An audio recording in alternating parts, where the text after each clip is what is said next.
अस्सलामुअलैकुम एवरीवन। आज का जो हमारा टॉपिक है वो ये है कि हम डिफरेंट टाइप्स के स्केयर पैटर्न्स को ड्रा करेंगे नेस्टिंग ऑफ फॉर लूप को यूज़ करते हुए। तो अपने प्रोग्राम को हम स्टार्ट करते हैं हैश इंक्लूड से।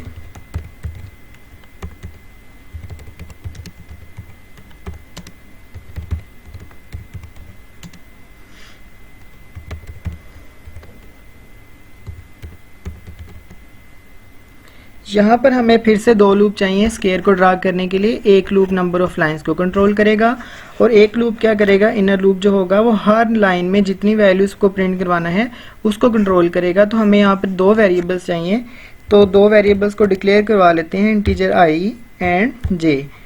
ये करवाने के बाद ये वैल्यूज़ आप यूज़र से भी ले सकते हैं। यहाँ पर मैं वैल्यूज़ अपने से ले लूँगा, मैं 5x5 का ड्रा करूँगा, आप अपनी मर्ज़ी से कर सकते हैं। तो हमारा जो आउटर लूप है उसको स्टार्ट करते हैं फॉर आई की वैल्यू, जैसे कि मैंने आई को डिक्लेयर करवा लिया है, यहाँ पर मैं इनिशियलाइज करवाऊँगा आई को 1 से।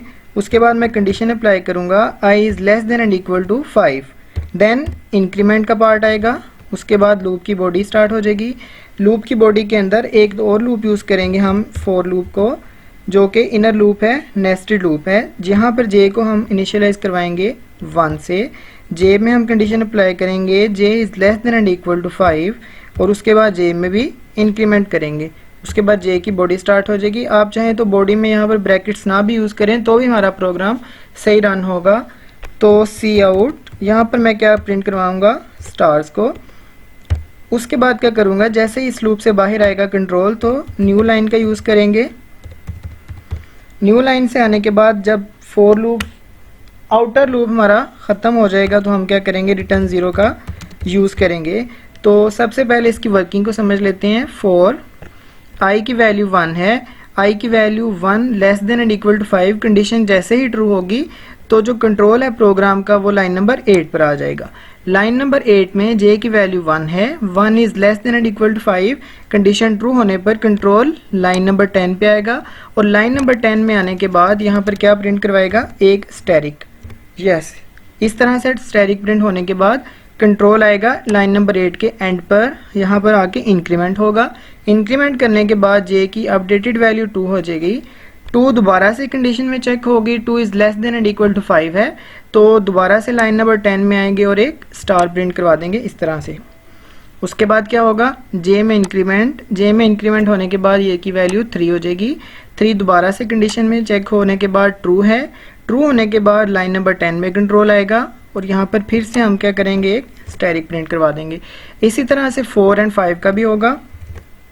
5 के बाद जैसे ही इंक्रीमेंट करेगा जे 6 वैल्यू होगी तो कंडीशन फॉल्स हो जाएगी। कंडीशन फॉल्स होते ही इस लूप से बाहर कंट्रोल आ जाएगा लाइन नंबर 12 पर।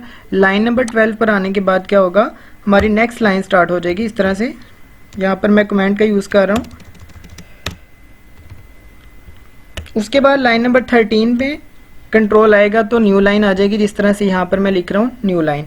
उसके बाद क्या होगा, कंट्रोल हमारा जाएगा आइट्रेशन करेगा आई में। आई में आइट्रेशन होने के बाद आई की अपडेटेड वैल्यू 2 होगी। 2 होने के बाद कंट्रोल दोबारा से लाइन नंबर 8 टू 12 में आ जाएगा।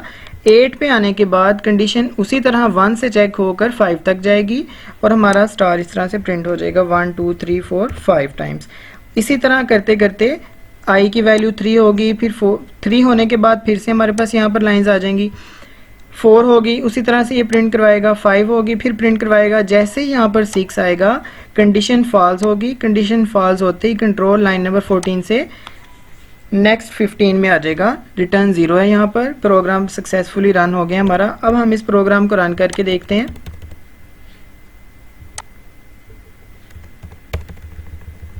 और अपनी आउटपुट को चेक करते हैं। तो F5 से हम रन करेंगे इसको।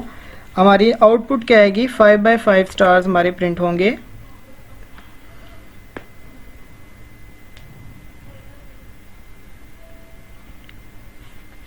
सॉरी, ये हमारा। तो ये आपने देखा कि किस तरह से हम 5x5 स्टार्स को प्रिंट करवा रहे हैं। जो हमारी नंबर ऑफ लाइंस हैं वो आउटर मोस्ट लूप हमेशा यूज़ करता है, लाइन नंबर 6 वाला। और जो हमारी लाइंस प्रिंट हो रही हैं वो क्या है, लाइन नंबर 8 की वजह से, मतलब इनर लूप की वजह से हर लाइन में स्टार्स को प्रिंट करवा रहे हैं हम। अब हम अपनी आउटपुट को थोड़ा सा चेंज करते हैं और रिजल्ट देखते हैं क्या आता है। यहाँ पर मैं स्टैटिक की जगह पर आई की वैल्यू को आउटपुट करवाऊँगा। तो हमारी रोज सेम आएंगी, रोज में सेम वैल्यूज आएंगी। फर्स्ट रो में देखें सारी सेम, सेकंड में सारी सेम, इस तरह से सेम आएंगी। अब ये किस तरह से वर्क करता है, जैसे ही हमारा लाइन नंबर 6 पे लूप चेक होगा, आई की value 1 is less than and equal to 5 है, कंडीशन ट्रू होने पर लाइन नंबर 8 आएगी, 8 में जे की वैल्यू 1, कंडीशन ट्रू होने पर लाइन नंबर 10 रन होगी, वहां पर हम सी आउट करवा रहे हैं आई की वैल्यू को, और आई की वैल्यू हमारे पास क्या थी 1, इसलिए 1 प्रिंट होगा। यहाँ पर 1 प्रिंट होने के बाद जे में इंक्रीमेंट होगा, जे की वैल्यू 2 होगी, कंडीशन ट्रू होगी, लेकिन आउटपुट में हम क्या शो करेंगे आई, दोबारा से आई प्रिंट हो जाएगा, ये वाला 1 प्रिंट करेगा। यहाँ पर आइट्रेशन होगी 2 में, 3 में, 4 में, 5 में, हर दफ़ा हम क्या करेंगे आई प्रिंट करवाएंगे। उसके बाद जैसे ही यहाँ से इसकी वैल्यू 6 आएगी, लूप का कंट्रोल लाइन नंबर 12 पे आएगा, न्यू लाइन में जाने के बाद आई की ये वाली वैल्यू अपडेट होगी 2 अपडेट होने के बाद दोबारा से उसी तरह लाइन नंबर 8 पे आने के बाद क्या करेगा, लूप में 2 प्रिंट करवाता जाएगा, फिर 3 प्रिंट करवाएंगे, फिर 4 करवाएंगे, फिर 5 करवाएंगे। अब हम फिर से अपनी वैल्यू को चेंज करते हैं, यहाँ पर रिजल्ट देखते हैं। यहाँ पर मैं जे को आउटपुट करवाऊंगा। अब हमारी कॉलम्स में जितनी वैल्यूज आएंगी वो सेम आएंगी। ये किस तरह से वर्क करता है, जैसे ही हमारा बाहर वाला लूप कंडीशन को ट्रू करता है, इनर लूप स्टार्ट होता है, कंडीशन ट्रू होती है तो लाइन नंबर 10 पे हम जे को प्रिंट करवा रहे हैं जो कि 1 है। उसके बाद जे में अपडेट होती है वैल्यू, जे की वैल्यू 2 होने के बाद हम फिर से जे को करवा रहे हैं, अब जे की वैल्यू 2 थी तो 2 प्रिंट होगा। इसी तरह से करते करते 1 2 3 4 5, फिर 1 2 3 4 5, इस तरह से हमारा लूप वर्क करेगा। तो जो हमारा नेक्स्ट टॉपिक है उसमें हम डायमंड को प्रिंट करना सीखेंगे। तब तक के लिए अल्लाह हाफिज़।